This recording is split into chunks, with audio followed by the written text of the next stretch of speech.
Hidup itu cuma sekali dan kita wajib mencoba segala sesuatu selagi itu sesuatu yang baik, sesuatu yang benar dan tidak melanggar hukum agama maupun hukum di masyarakat. Kalau kita sudah mencoba, kita akan punya dua alternatif, yes or no, bisa atau tidak bisa. Tapi ketika kita sudah di depan sudah tidak mau mencoba, tidak mau berusaha, udah pasti itu jawabannya no atau tidak bisa. So, coba dulu. Oke, apapun hasilnya nanti kita terima dengan lapang dada.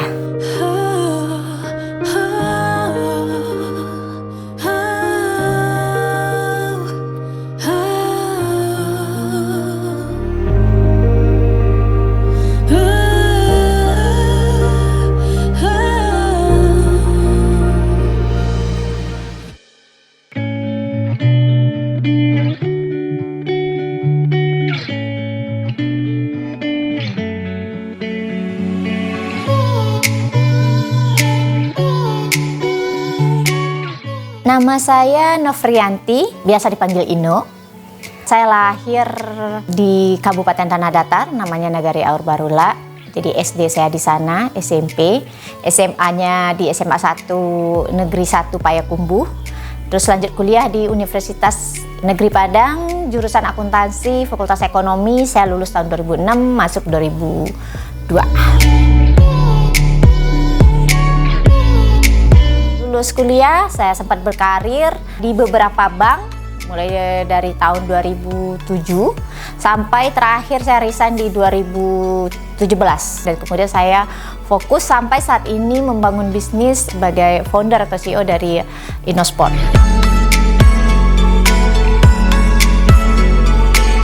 Kalau bisnis ini kita mulai dari 2013. Cuma kalau untuk 2013 itu baru suami saya aja yang mengurus Innosport secara langsung. Kalau saya posisinya backup di belakang, saya cuma support, tapi saya tidak terjun langsung.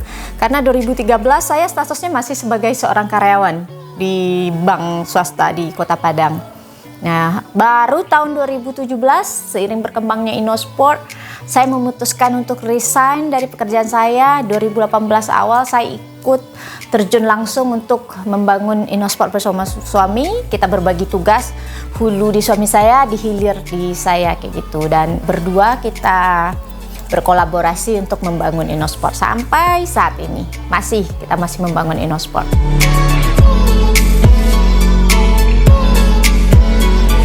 Waktu memulai bisnis, yakin gak sih akan berhasil? Itulah ya pertanyaannya.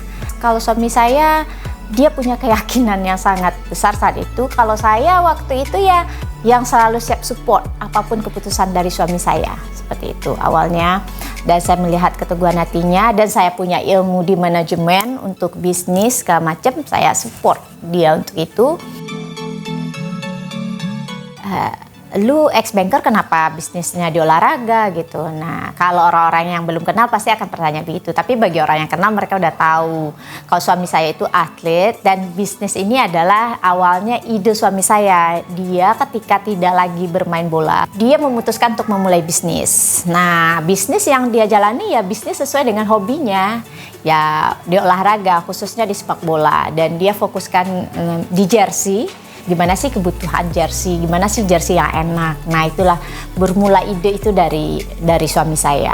Innosport, dulu kita toko olahraga, cuman belakangan kita juga mengembangkan bisnis. Selain dari toko olahraga, kita juga memproduksi jersey untuk olahraga. Mulai dari jersey sepak bola, futsal, sepeda, lari, dan lain-lainnya.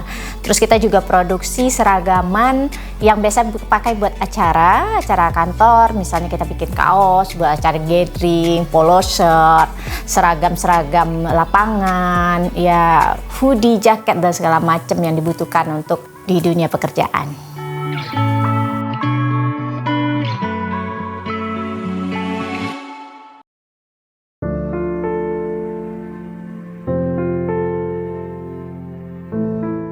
Pandemi ya, dengan adanya COVID-19 di seluruh dunia termasuk di Indonesia, tidak terbayang juga sama saya awalnya. Walaupun biasanya saya sudah prepare untuk sesuatu yang mungkin terjadi yang akan berdampak besar ke bisnis. Cuma kebayang sama saya seperti terjadi bencana alam atau sesuatu hal force major lainnya.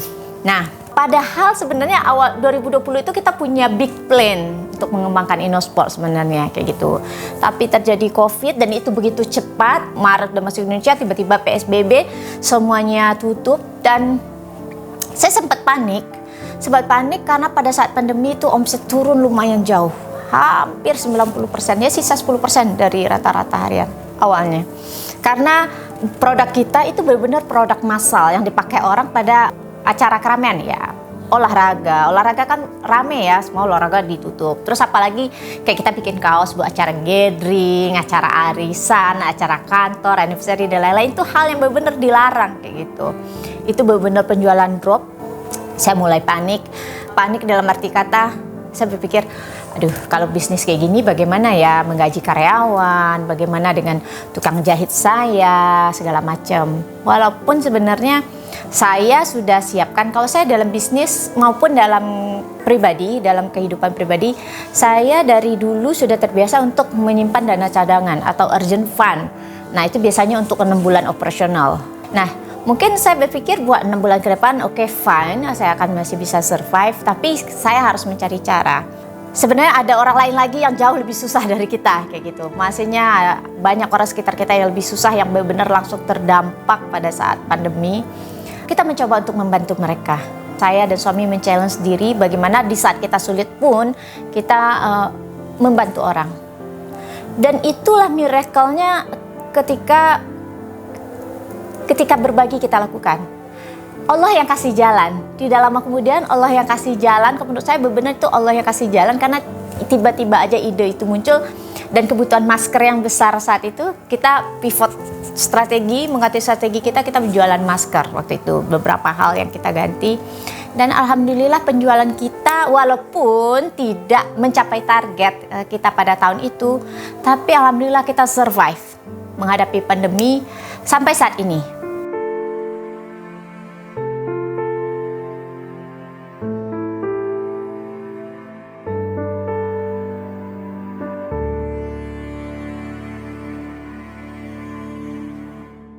Saya menikah dengan suami saya tahun 2012, bulan Maret.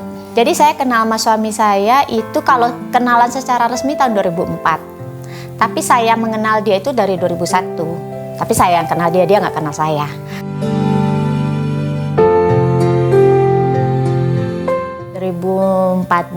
Lahir anak pertama saya, Aslam, Januari 2014. Tahun 2017 setelah saya resign, pas saya resign saya hamil. Langsung hamil. Tahun 2018 di Juli lahir anak kedua saya, Abian namanya. Tapi qadarullah dia nggak berumur panjang, ya 5 jam dia dipanggil lagi sama Allah.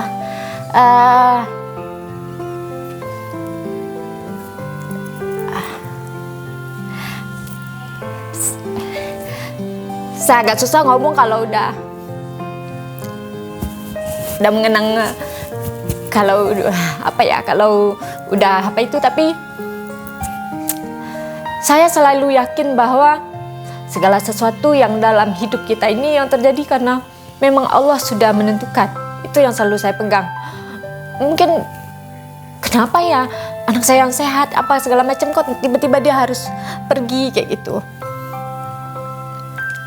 Tapi emang qadarullah, emang Allah yang sudah menentukan.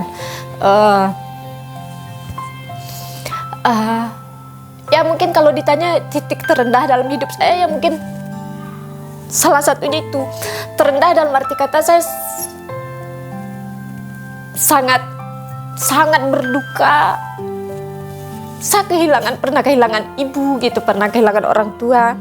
Tapi kehilangan anak itu jauh lebih tidak bisa diungkapkan lah. Tapi memang saya tidak mau berlama-lama untuk tenggelam dalam hal itu, karena saya berpikir, suami saya bilang kalau kita berlama-lama dalam menyukai sesuatu berarti kita menolak takdir, ketentuan yang Allah berikan sama kita. Saya tetap survive, saya berusaha untuk menjalani hidup, saya tetap melakukan kegiatan, mencari kesibukan. membangun kembali Innosport, saya bekerja kembali kayak gitu dari tahun 2014 itu, dan saya tidak mau putus asa untuk punya anak lagi. Saya tidak mau terbenam dalam trauma atas meninggalnya anak saya. Saya tetap berdoa, berharap ya Allah, beri lagi saya kesempatan, berikan lagi saya amanah untuk memiliki seorang anak. Terserah, mau itu perempuan, mau itu laki-laki, terserah ya Allah, hamba akan menerimanya. Dan saya tetap berusaha untuk punya anak, walaupun umur saya waktu itu udah 35 tahun, saya tetap berusaha. Yang akhirnya alhamdulillah pas pandemi jalan tuh, Maret ya, Aprilnya alhamdulillah saya positif hamil. Alhamdulillah, terus lahirlah anak saya kemarin Januari tahun ini, tahun 2021, dan saya dapat anak perempuan. Alhamdulillah sehat, cantik. Alhamdulillah udah sepasang saat ini, kayak itu. Ya sekali lagi Allah tuh nggak akan ya Allah tahulah mana yang mungkin yang terbaik buat kita, seperti itu.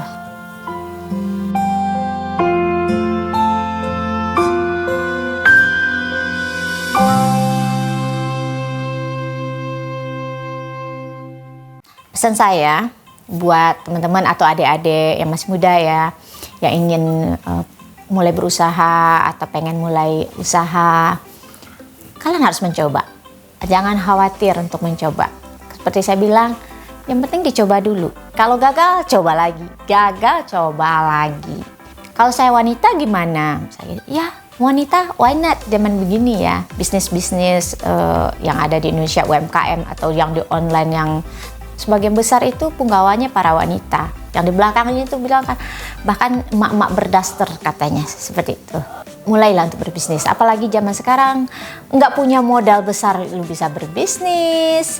Nggak punya tempat jualan, ya modal handphone doang lu bisa memulai bisnis saat ini. Cuma modal handphone, paket data, lu bisa berbisnis. Jangan khawatir, gue nggak punya modal, gue nggak punya toko, gue nggak punya barang buat gue jual apa gitu. Partner atau reseller anak-anak muda, ya mereka masih sambil kuliah, ada yang masih sekolah, ada yang sambil kerja, mereka tuh jadi reseller Innosport. Jadi mereka ngejual lagi produk Innosport dengan sistem dropshipper ya. Itu saya suka tuh ngeliat mereka. Ada yang dari cuman orderan 1 kali per 3 bulan, sekarang tuh setiap bulan rutin, ada 2, 3, dan itu penghasilan mereka juga lumayan. Ada yang bertahan sampai bertahun-tahun sekarang. Dan itu maksud saya bukan cuma sama Innosport ya, dengan banyak bisnis sekarang membuka jasa dropshipper. Siapa mau dropshipper, Anda cuma mencari orderan, modal handphone, memanfaatkan medsos Anda, itu sangat mudah buat Anda buka, mencari barang apa yang Anda jual. Yang penting Anda mau berusaha, bisa mulai dari situ, bisa Anda mulai aja dulu.